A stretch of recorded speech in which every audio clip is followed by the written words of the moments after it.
Existe un dolor que casi nadie confiesa en voz alta, la culpa de posponer lo que importa y el alivio momentáneo que se convierte en prisión energética. Es ese suspiro escondido después de cerrar la pestaña del proyecto, apagar el cerebro por unos minutos y, enseguida, sentir la vieja sensación de estar vivo, a medias. Por fuera, todo parece en orden. Por dentro, la vida corre con retraso. Sabes lo que tienes que hacer, pero algo en ti desacelera, como si un freno invisible se accionara siempre que el paso verdadero se aproxima. Y ese freno no es debilidad de carácter. La mayoría de las veces es el lenguaje del inconsciente. Jung, como mapa, nos da la clave para descifrar este síntoma.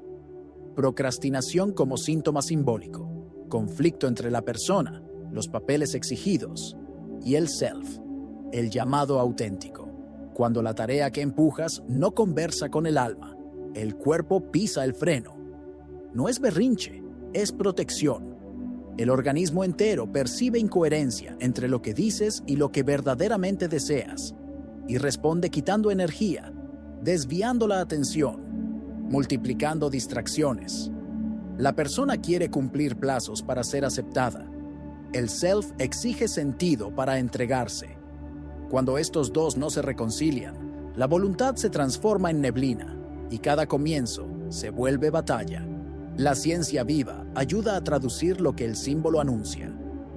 Bruce Lipton nos recuerda que las creencias son instrucciones epigenéticas.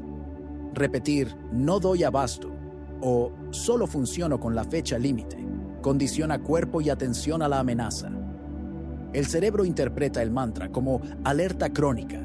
La fisiología se amolda al relato. La presión arterial sube, la respiración se acorta, el foco se fragmenta. Pero lo contrario también es verdadero. Seguridad fisiológica. Nueva narrativa, reabren plasticidad y foco. Cuando creas un clima interno de confianza, el cuerpo sale del modo defensa, el hipocampo vuelve a aprender, la atención deja de perseguir incendios y se alinea a un riel. Aquí es donde la espiritualidad práctica se encuentra con la neurobiología. Coautor único en la intro, Joe Dispenza. Coherencia. Cerebro-corazón para cambiar el estado antes de la acción. Primero regular la biología, luego planear. Ensayar el futuro, con el cuerpo ya calmado. El orden importa. Mientras intentas planear en medio del ruido, el plan nace ansioso y la ansiedad se encarga de desmontarlo. Cuando regulas el cuerpo y solo entonces dibujas el próximo paso, el mapa nace respirando. La imagen interna del futuro deja de ser amenaza y pasa a ser invitación. Tesis del video. La procrastinación no es pereza. Es desajuste entre estado, sentido y tarea. Si el estado está en amenaza, el sentido está turbio y la tarea fue diseñada contra tus valores. El aplazamiento se alimenta y crece. Vamos a exponer las raíces psicológicas y espirituales del aplazamiento e instalar rituales que transformen el impulso de fuga en movimiento significativo. No necesitas un choque de productividad, necesitas reconciliación. Con el cuerpo, que reacciona, con el alma, que pide coherencia, con la mente, que necesita rieles claros. Hoy vas a aprender a reconocer el llamado detrás del retraso, a ajustar lo que necesita ser ajustado y a inaugurar comienzos que no duelan. Comienzos que respiren. La mayoría de las personas cree que procrastinar es un defecto de voluntad, pero cuando miramos más a fondo, lo que llamamos falta de disciplina es, muchas veces, el intento más inteligente del cuerpo de evitar la autotraición. Procrastinar puede ser la forma inconsciente de decir, esto ya no me representa. Es el grito silencioso del self, pidiéndote que dejes de negociar con aquello que ya está muriendo. El dolor empieza como cansancio, pero pronto se vuelve una especie de neblina emocional. Te acercas a la tarea y sientes el pecho apretar, la respiración acortarse, el foco disolverse. Intentas insistir, pero la energía no llega. Y entonces aparece la culpa intentando ocupar el espacio del sentido que se perdió. Lo que está sucediendo aquí es algo que Jung llamaría conflicto simbólico entre el llamado del alma y la rigidez de la persona. La persona, ese papel social que vistes para funcionar en el mundo, quiere resultados, reconocimiento, control. Pero el self, esa instancia profunda, viva, orgánica, quiere coherencia. Y cuando el self percibe que la dirección ya no corresponde a la verdad interna, apaga el combustible. En ese punto entra la carga alostática de propósito, un concepto que la psicofisiología moderna usa para describir el costo biológico de vivir en incoherencia. Cada vez que gastas energía en algo que no tiene sentido, el cuerpo lo lee como amenaza. El sistema nervioso entra en modo supervivencia. La corteza prefrontal, responsable de decisión y creatividad, se desconecta y el impulso de actuar se evapora. No es pereza, es autopreservación de la psique. Jung decía que el alma sabe el camino y cuando el ego insiste en ir en contra, crea síntomas. La procrastinación es uno de ellos. Es la forma del inconsciente de decir, vuelve, reevalúa, hay algo desalineado. Por eso, la técnica que reprograma este patrón no es empujar más fuerte, sino escuchar mejor. Se llama triaje de sentido. Antes de castigarte por posponer, para y pregúntate, ¿por qué me importa esto? ¿A quién le sirve? ¿Y qué puedo ajustar para respetar mis valores? Estas 3 preguntas parecen simples, pero tienen el poder de reconectar el hilo entre propósito y acción. Tal vez la tarea aún tenga sentido, pero no su formato. Tal vez el proyecto sea el correcto, pero el motivo, la intención detrás, se contaminó. O quizás sea hora de disminuir un 10 o 20% la carga y devolver el resto a la vida, sin culpa. El alma no quiere que dejes de actuar. Quiere que dejes de actuar contra ti mismo. Y cuando la escuchas, algo cambia al instante. El cuerpo se relaja, la respiración se expande y la energía que estaba atrapada vuelve a circular. La imagen simbólica es simple y precisa. El caballo se niega a tirar de una carreta sin destino. El cuerpo es ese caballo, el alma es el caballero y la tarea es la carretera. Cuando la carretera ya no lleva a ninguna parte, el caballo se planta. No por terquedad, sino por sabiduría. Aprender a reconocer ese plantarse como señal, y no como falla, es el primer paso para transformar la procrastinación en brújula. Porque cada vez que el cuerpo se bloquea, está intentando mostrarte que el camino necesita realinearse. Y, si tienes el valor de escuchar, el retraso se transforma en dirección. La mente humana es como una orquesta. Cada instrumento, emoción, memoria, instinto, pensamiento, tiene su ritmo y función. Pero hay un director invisible que decide cuándo todo empieza y cuándo todo se detiene. La dopamina. Es la molécula de la dirección, de la búsqueda, de la curiosidad. Sin dopamina, el cuerpo no se mueve. Con dopamina en exceso, se dispersa. Y es en ese péndulo entre impulso y extenuación donde la procrastinación gana fuerza. ¿Has notado cómo, a veces, comienzas algo lleno de energía y en 3 días te sientes drenado, vacío, desmotivado? Eso no es pereza, es neuroquímica. El cerebro crea picos de dopamina cuando imaginas el resultado final, el éxito, el reconocimiento, el después. Pero al no encontrar recompensa inmediata, se desploma. Esa caída, conocida como error de predicción dopaminérgico, activa el malestar. Y en ese momento, la mente busca refugio en distracciones. El celular, el dulce, la notificación. Todo aquello que ofrece pequeñas dosis rápidas de dopamina, sin exigir propósito. ¿El resultado? Un cuerpo cansado y una mente fragmentada. Jung decía que el demonio moderno es el de la dispersión, vivir corriendo de una imagen a otra, sin sostener el símbolo. Y es exactamente lo que hace la dopamina mal gestionada. nos vuelve adictos a los comienzos y nos vacía de continuidad. Pero lo que sabotea también puede salvar, cuando se comprende. Porque la dopamina no es villana, es la mensajera de la intención. Solo necesita dirección y ritmo. La neurociencia moderna muestra que, para transformar la dopamina en foco, hay que crear microvictorias previsibles. El cerebro se motiva no solo por la recompensa, sino por la certeza de progreso.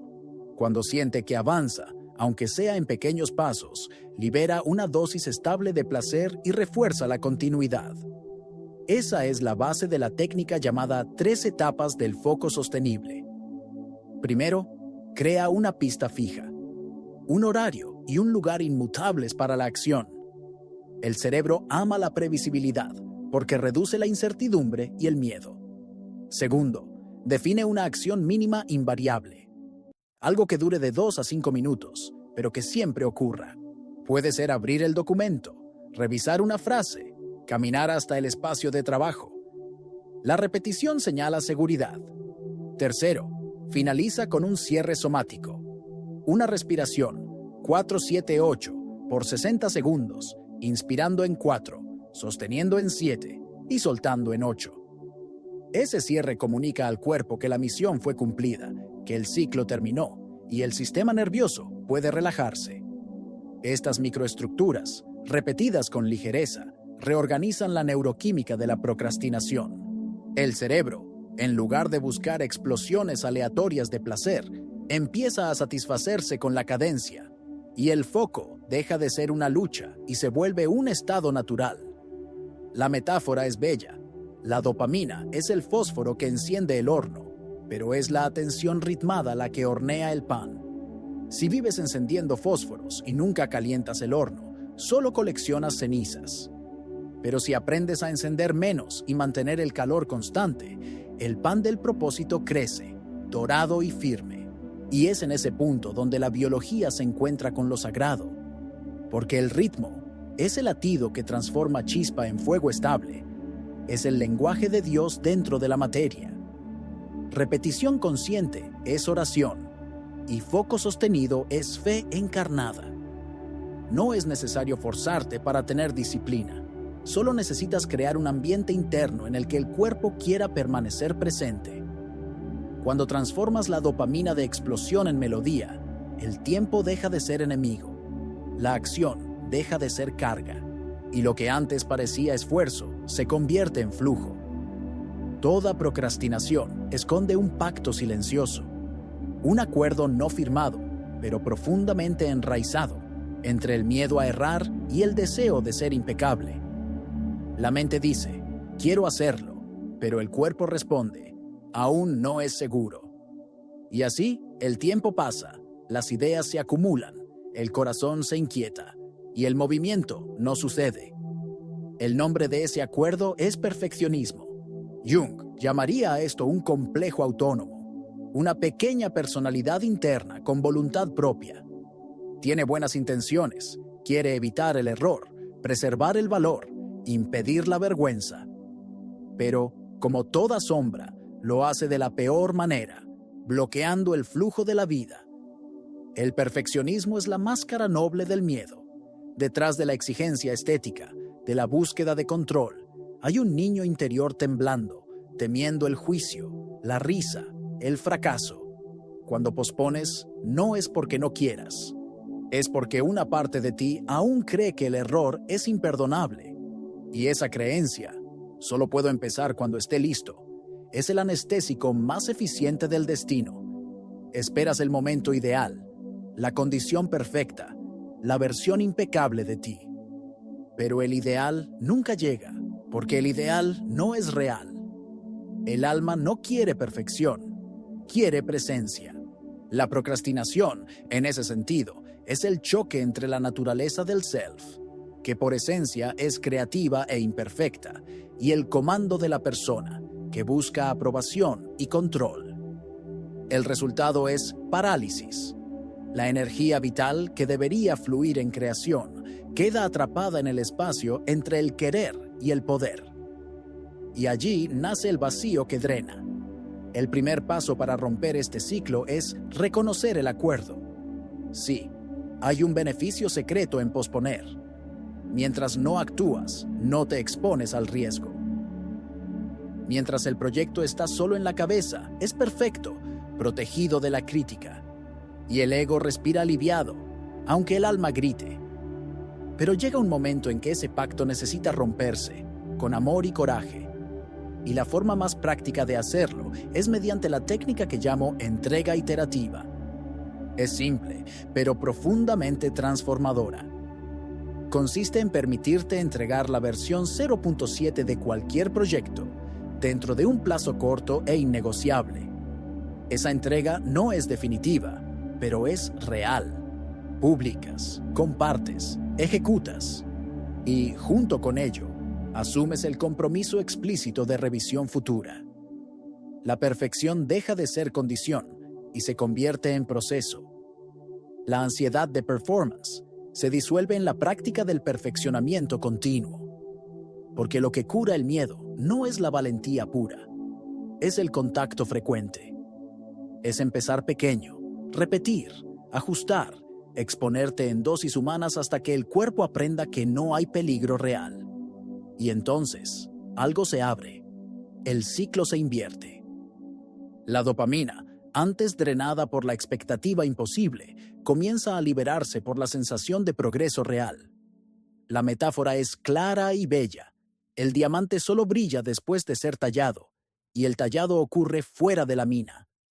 Puedes pasar la vida imaginando el brillo, pero solo lo encuentras cuando aceptas ensuciarte las manos con la piedra bruta. La procrastinación quiere mantenerte en la mina, soñando con el diamante perfecto. El alma quiere llevarte al taller, donde el roce revela el oro escondido. Jung decía que nada se transforma en la psique sin el enfrentamiento con la sombra, y esta sombra del perfeccionismo es el espejo más fiel de nuestra humanidad. Muestra que el miedo a fallar es, en el fondo, miedo a existir en estado natural, sin filtros, sin control, sin garantías. Pero es exactamente en ese terreno imperfecto donde se manifiesta el self. Allí lo sagrado toca lo humano. Allí el propósito se encarna. Por eso, cada vez que sientas ganas de posponer, para y pregúntate: ¿de quién es la voz que exige perfección? Si escuchas crítica, dureza o vergüenza, sabe que es la persona hablando. Pero si oyes un susurro que dice, haz lo posible hoy, entonces ese es el self retomando el comando. La procrastinación no es el enemigo, es la mensajera del equilibrio perdido. Y cuando lees ese mensaje, el cuerpo, antes pesado, empieza a cooperar. El tiempo se expande y el hacer vuelve a ser un gesto de amor. La mente es rápida, el cuerpo es lento. Y es en ese desencuentro de velocidades donde muchas promesas espirituales se pierden. Repites frases, escribes afirmaciones, lees libros, creas visiones. Pero cuando llega la hora de actuar, el cuerpo vacila, los hombros se contraen, la respiración se acorta, la garganta se cierra. Y la energía que debería fluir hacia lo nuevo queda atrapada en la tensión invisible de un sistema nervioso que aún no cree lo que la mente dice.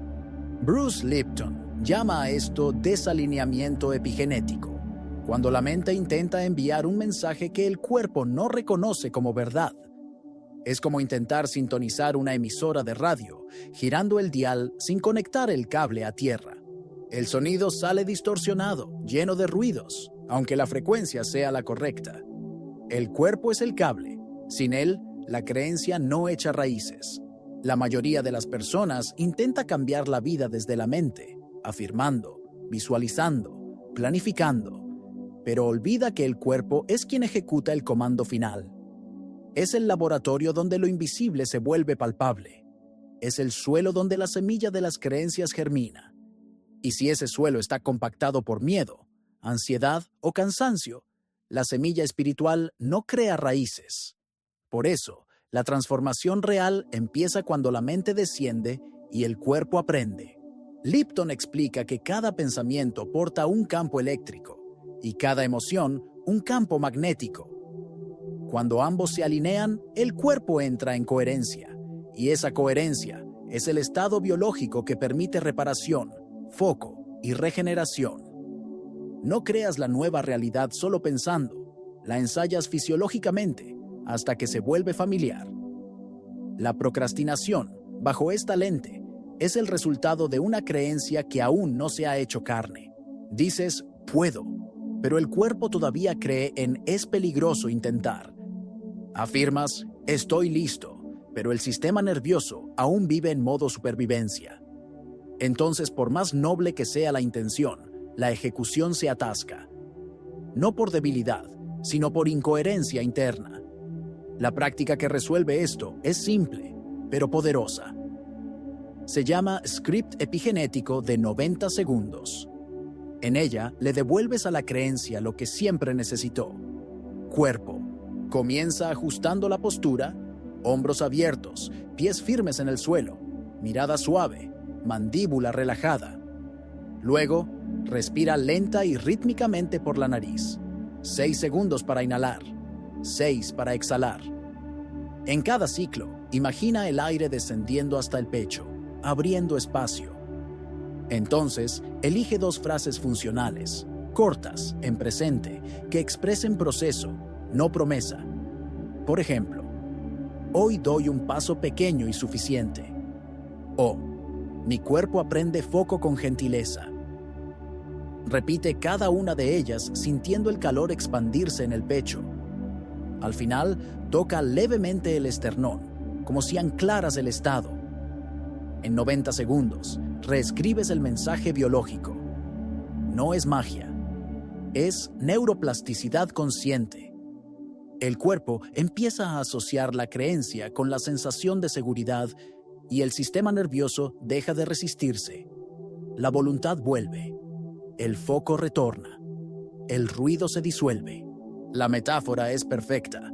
Intentar cambiar la vida sin involucrar el cuerpo es como intentar cambiar la música sin tocar el instrumento.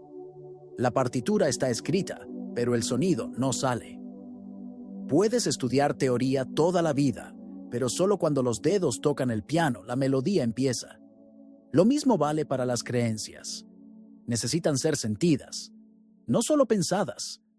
Porque la fe no es una idea, es una vibración encarnada. Cuando practicas el script epigenético, comienzas a notar pequeños cambios. El cuerpo responde con calma, el pecho se calienta y las acciones antes trabadas se vuelven más ligeras. El luego lo hago comienza a desaparecer, sustituido por el puedo hacerlo ahora. Y el ahora, ese espacio donde el tiempo y el alma se encuentran, es donde la procrastinación no sobrevive. Lipton siempre enfatizó que el cuerpo lee el ambiente, interno y externo, todo el tiempo. Cuando el ambiente interno es de amenaza, el cuerpo ahorra energía. Pero cuando es de seguridad y curiosidad, el cuerpo invierte energía. E invertir energía es lo que llamamos espiritualmente vivir. Por eso, en lugar de luchar contra el cuerpo, enséñale. Muestra, con gestos pequeños y respiraciones gentiles, que es seguro moverse, crear, intentar. Muestra, repitiendo en el silencio, que no hay peligro en empezar. Y, con el tiempo, lo creerá. Cuando el cuerpo crea, lo demás fluirá. Porque la procrastinación, en el fondo, es solo un cuerpo pidiendo permiso para confiar. Toda gran transformación espiritual tiene un instante sagrado, el primer paso. Pero es precisamente ahí donde la procrastinación hunde sus raíces más profundas. El comienzo, simple, pequeño, físico, parece una muralla. Es ese momento en que todo dentro de ti susurra, más tarde, ahora no, espera un poco más. Pero si prestas atención, verás que no es el cuerpo el que está cansado, es la mente la que tiene miedo. La mente teme lo irreversible. Empezar es declarar al universo que algo va a cambiar. Y todo cambio despierta la sombra del control. Por eso, el primer minuto es siempre el más difícil. Es el instante en que el ego necesita inclinarse ante el flujo. pero también es el instante más poderoso, porque la diferencia entre el destino y el aplazamiento es de 60 segundos. En el fondo, la procrastinación no trata de pereza, trata del sagrado no reconocido del inicio. No nos enseñaron a empezar como quien ora, nos enseñaron a empezar como quien se exige, y la exigencia mata el impulso vital. Por eso, este hábito, el más simple y más descuidado de todos, es el que cura el ciclo: sacralizar el primer minuto. La liturgia del primer minuto no exige creencia, esfuerzo o inspiración, exige presencia. Es un pequeño ritual, un puente entre la intención y el movimiento. Funciona así. Primero, abres el campo. Sin pensar demasiado, sin justificar, solo tocas lo que necesita ser iniciado. Abres el archivo, te pones las zapatillas, enciendes el cronómetro, prendes la vela. No necesitas sentir nada especial. Solo da la señal. Enseguida entra el segundo elemento: 60 segundos de piloto automático. Durante ese minuto, no evalúas, no juzgas, no mides. Solo te mueves. Dejas que el cuerpo haga lo que ya sabe: escribir, caminar, respirar, teclear. El secreto está en superar la barrera de la inercia sin necesitar motivación, porque la motivación no antecede al movimiento, es su consecuencia.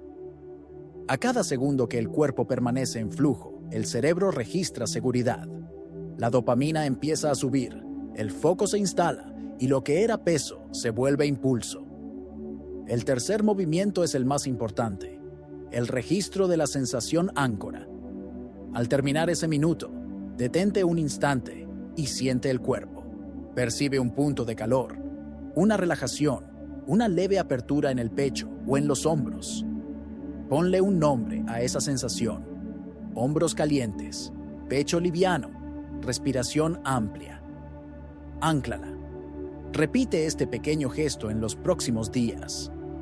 Tu cerebro asociará esa sensación al acto de empezar y en poco tiempo el inicio dejará de ser enemigo y se convertirá en reflejo natural.